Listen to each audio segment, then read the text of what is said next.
Welcome back to Hello Mizoram, where we love to share the vibrant culture and diversity of our beautiful homeland, Mizoram. As Mizos, we are a people of storytellers and song, so we thought it would be really interesting to get to share some of the most important stories that have been passed down for generations.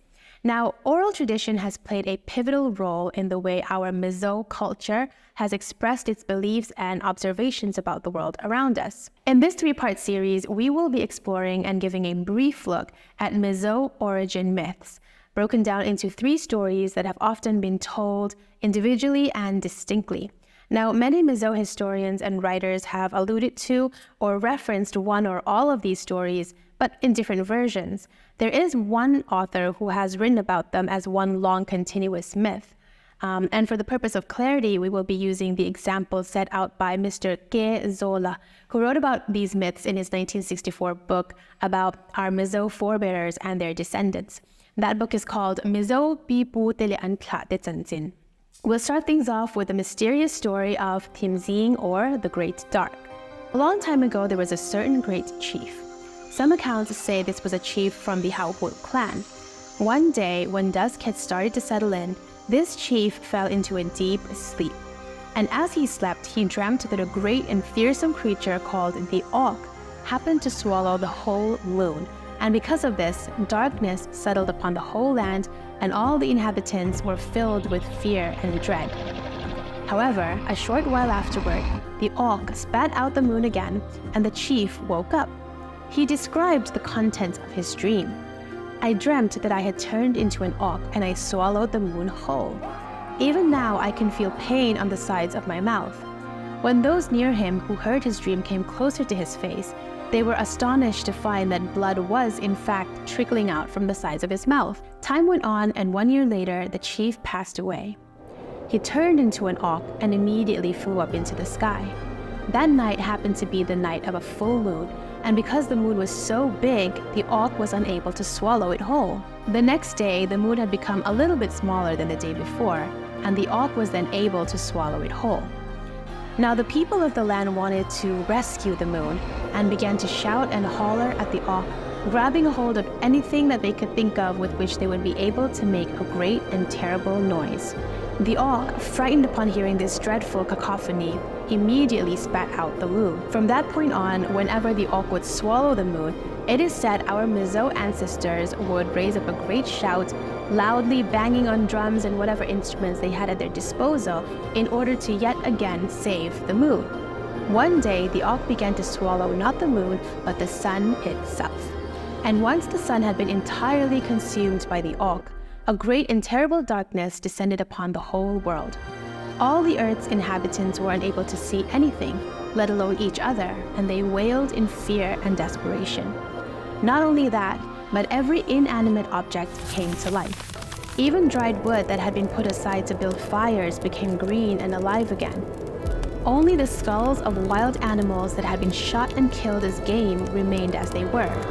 In vain, the local warriors and heroes called Basalcha would try to build a fire using these animal skulls, but they never burned for very long, leaving men unable to fill their stomachs or warm themselves with anything. In this great mysterious transformation, all mankind was turned into animals, while domesticated animals were turned into wild ones. Workers who were on their way to the fields were transformed into laughing thrushes. Those who had headed down the riverbanks to hunt for crabs using lit torches were transformed into fireflies. The widely revered men and women wearing tangtua, the traditional striped cloth and turbans, were transformed into tigers, while women, in the midst of dyeing the color of their threads, became gibbons with their trademark black hands. Historian Ke Zola writes that, in fact, all of mankind was turned into one species of primate or another. Still, other accounts describe how some transformations occurred according to clan and tribe. For example, while the Zongtu clan was turned into monkeys, the Wangtia were transformed into elephants. The Paite, Vuite, and the Ralde clans have all been described as being transformed into different types of squirrels depending on which source you read. And so the whole world became void of humans at all. It became entirely inhabited by animals and insects, trees and plants instead. This strange phenomenon became known in Mizo folklore as Thimzing, or the Great Dark.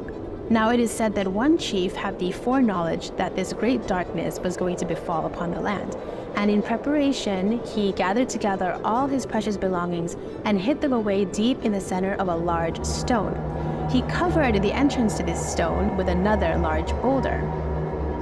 This, according to some accounts, is when the whole world was repopulated by men and women issuing out from a stone cave in the earth, which would become the Tiandongchuak myth. But we'll get into that in the next video. Now, this practice of raising up a commotion to ward away the beast, which really was practiced by our Mizo ancestors, has been found across many other cultures around the world. For example, in Vietnam, legend depicts a giant frog that would swallow up the sun until its master convinced the frog to spit it out. In Javanese mythology, a god of darkness would swallow the sun, while villagers would try to make him release the sun by offering sacrifices and beating drums. In ancient Chinese mythology, the creature was a celestial dragon, while the Kwakiutl people on the western coast of Canada believed that a type of sky creature swallowed the moon, compelling the people below to dance around in a smoking fire in order to make the creature sneeze the moon out. These are just a few of the many different versions of the eclipse story that have been told around the world for centuries. But it is worth noting that this particular version in our Mizo folklore universe, especially followed by the events of the Great Dark, were so popular and well known at the time that they were recorded by a British Army officer, a Lieutenant Colonel John Shakespeare, in his writings on the Lushai culture. In 1912, he writes, "When an eclipse occurs, there is much excitement and beating of drums. This is to frighten the auk, for the Lushais believe that once the auk swallow the sun so effectively that general darkness prevailed. This awful time is called Thimzing, that is, the gathering of the darkness, and many awful things happened." In the compilation book Mizo Narratives Accounts from Mizoram, one of the essay writers, Lalian Zwalitangte, writes, "It can be inferred that the Mizo cosmology was all-inclusive, where all things in nature became part of a great whole. The animals that inhabited it were of equal importance to humans. They even played an important part in shaping the earth." This is a great point because she, like some other Mizo authors, such as John Tana in his book Mizo Saga, they share variations of yet another creation origin myth story that was widely believed and shared through oral tradition by our Mizo ancestors, explaining how they believed that the earth was formed. So this is a distilled version of all of those accounts into one. "In the beginning, there was no land. The earth was covered in plates of rock hovering on an endless span of water called Tuishiam, which means sharp water. The water was so frigid and cold that it would instantly take the life of anything that tried to traverse it in order to get soil from the other side. At last, a porcupine, or in some versions, a wild pig or a badger, was able to swim across the river and get some soil on his upper lip, and in some versions got the soil from the creator goddess Kwazing herself. The soil would then be eaten by an earthworm, who was able to multiply it again and again by excreting it, until the soil was finally sufficient enough to cover the whole world.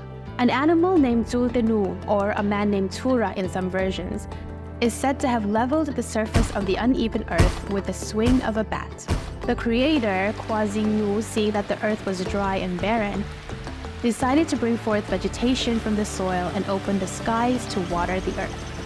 Fearing that the rapid abundance of trees and plants would suffocate the world, she decided to create all forms of humans and animals to eat the bountiful foliage in order to keep the growth in check. The Mizos believed that at this time all humans and animals spoke a common language, and that evil as a concept was not yet present. Now the center of the earth was called Van Lai Pai, the plains of heaven's navel, and there stood a tree that reached up to the sky. The humans decided to chop it down, but because the earth was not yet fully dry, the tree broke into fragments as it hit the earth below. Wherever the branches fell, rivers were formed, and as land was pushed up out of the banks, the first mountains came into being. The exploration of Mizo creation origin myths, and in particular the significance of oral narrative tradition, raises so many important points about the cultural heritage and history of minority groups like the Mizo, who have predominantly throughout history relied on oral tradition in the absence of written record. But for now, that is all we have on the Great Start, the Thimzing myth, or at least the Mizo version of it. We hope you enjoyed this video. See you next time on Hello Mizoram.